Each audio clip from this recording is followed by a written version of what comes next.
Please इसको subscribe कर लीजिए। एक बेल आइकन का बटन होता है, उसे दबा देंगे तो नोटिफिकेशन आपको मिलते रहेंगे। और बातचीत शुरू करने से पहले इस वीडियो को देखिए। I noticed you refer to oil purchases. If you are looking at energy purchases from Russia, I would suggest that your attention should be focused on Europe, which probably we do buy some energy which is necessary for our energy security. But I suspect, looking at the figures, probably our total purchases for the month would be less than what Europe does in an afternoon. So you might want to think about it.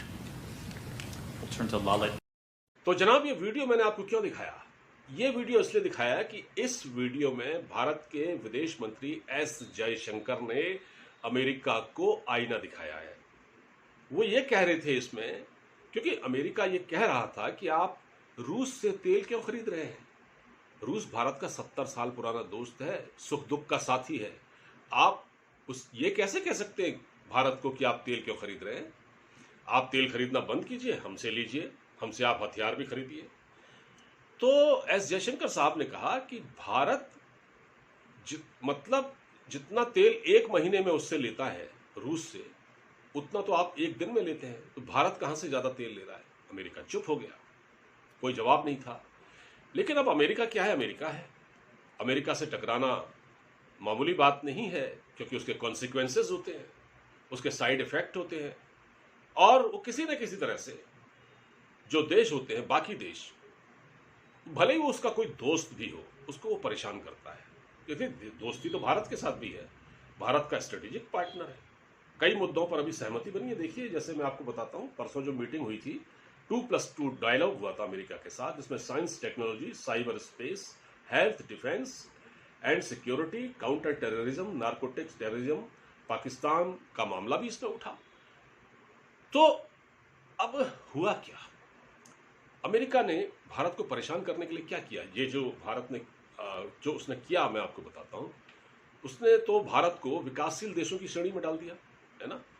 अच्छा, उससे पहले क्या हुआ कि मानवाधिकार का मुद्दा उठाया था अमेरिका ने। भारत में अमेरिका ने कहा था कि मानवाधिकारों की मॉनिटरिंग कर रहे हैं। भारत में जो उल्लंघन हो रहे हैं, थानों में, कचहरियों में, इस तरह के आरोप लगाए और कहा था कि हम इसकी मॉनिटरिंग कर रहे हैं। तो एस जयशंकर साहब ने बहुत ही कांटे का जवाब दिया। उन्होंने कहा कि हम भी अमेरिका में मानवाधिकारों के मामले को मॉनिटर कर रहे हैं। ब्लिंकन साहब से कह दिया, एंटनी ब्लिंकन जो विदेश मंत्री हैं।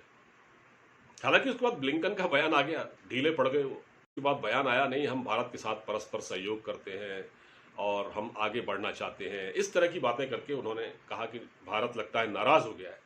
तो भारत, देखिए, मैंने कल आपको एक वीडियो बना के दिया था, अगर आप उसको सुनेंगे तो मैंने उसमें यही कहा था कि कोई देश तो ऐसा हो जो अमेरिका में भी मानवाधिकारों को मॉनिटर करे, क्योंकि अमेरिका तो मानवाधिकारों का चैंपियन बनता है। चैंपियन किस बात का भाई? आपके वहां तो सबसे ज्यादा अश्वेतों को परेशान किया जाता है, सबसे ज्यादा अश्वेतों से आपकी जेल भरी हुई है। आपकी जेलें 70% से ज्यादा जो अफ्रीकी नागरिक हैं, ब्लैक, उनसे भरी हुई है। और आपके वहां पिछले दिनों 10 दिन में दूसरी बार एक सिख, 2 सिखों को बुरी तरह से मारा पीटा गया है। ये नस्ली हिंसा के मामले आपके यहाँ बढ़ रहे हैं। क्या उनका कोई ह्यूमन राइट नहीं था? तो सवाल तो भारत भी उठा सकता है ना। तो भारत ने जब इस तरह से जवाब दिया, तो इन्होंने क्या किया? इनको परेशान करना था, तो इन्होंने भारत को विकासशील देशों की श्रेणी से हटवा दिया और उनको भारत को जाम्बिया, पाकिस्तान, बांग्लादेश और श्रीलंका के कतार में खड़ा कर दिया। इससे फर्क तो नहीं पड़ता। तो देखिए, भारत को मालूम था कि इसके कॉन्सिक्वेंसेज होंगे, अमेरिका ये बदमाशी करेगा, तो भारत इसके लिए मेंटली प्रिपेयर था। इससे भारत का कोई ओहदा कम नहीं होता। भारत तो अपना काम कर रहा है, और भारत अमेरिका के साथ जो उसकी टाइज हैं उस पर भी काम कर रहा है, एक्सपोर्ट भी कर रहा है, इंपोर्ट भी कर रहा है, सब कुछ तो चल रहा है ना। लेकिन ये जो मैं आपसे कहने जा रहा हूं कि जो एस जयशंकर साहब ने जो पहले कहा कि पहले उन्होंने कहा कि भारत उतना तेल लेता है जितना आप एक दिन में भारत पूरे महीने में उतना तेल लेता है जितना आप एक दिन में खरीद लेते हैं। और आपके वहां भी तो मानवाधिकार उल्लंघन के मामले हैं ना, आपके वहां भी तो नस्ली हिंसा होती है ना। वो ट्रंप के शासनकाल में जब उनका आखिरी दौर था, आखिरी समय उनका जब सत्ता का था, उस समय किस तरह से एक ब्लैक नागरिक को, एक अश्वेत नागरिक को किस तरह से सड़क पर पीट कर उसका गला दबाकर मार दिया गया था। क्या उनका कोई ह्यूमन राइट नहीं था? तो और आपने 33 देशों में जो 55 बार जो बॉम्बिंग की है, किस तरह से आपने इराक और अफगानिस्तान को तबाह किया, और इराक के मौसूल शहर में इंसानियत का आपने जिस तरह से कत्ल किया, यह क्या चीज किसी से छिपी हुई है? और आज ईरान जैसा देश आपके रडार पर है।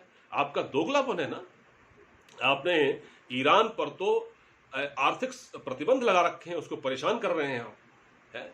और वो पाकिस्तान जो टेररिज्म की खेती करता है, जिसके वहाँ नर्सरी हैं, और जिसके वहाँ से ही जो 9/11 का जो अटैक आपके वहाँ हुआ था, जिसमें एक आपके वहाँ एक टावर को तबाह कर दिया था जहाज उड़ाकर आतंकवादियों ने, वो ओसामा बिन लादेन जिसके इशारे पर ये काम हुआ था, वो पाकिस्तान के एबटाबाद में छिपा हुआ था।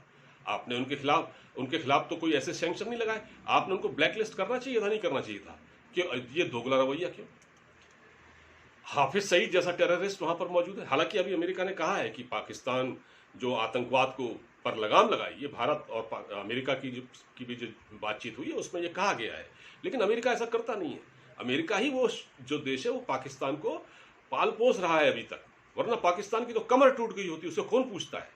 तो आप ये देखिए कि ईरान जिसके वहां परमाणु हथियारों के बहाने आपने कुछ पहले तो परमाणु संधि थी, वो ट्रंप के टाइम पर वो तोड़ दी आपने, ठीक है, ट्रंप ने वो तोड़ दी थी परमाणु संधि। और आप जो है आज भी ईरान के पीछे पड़े हुए हैं। ईरान में जितने भी जो सैंक्शन लगाए हैं उसकी आर्थिक स्थिति कितनी खराब है, तो आपकी वजह से ही तो है ये।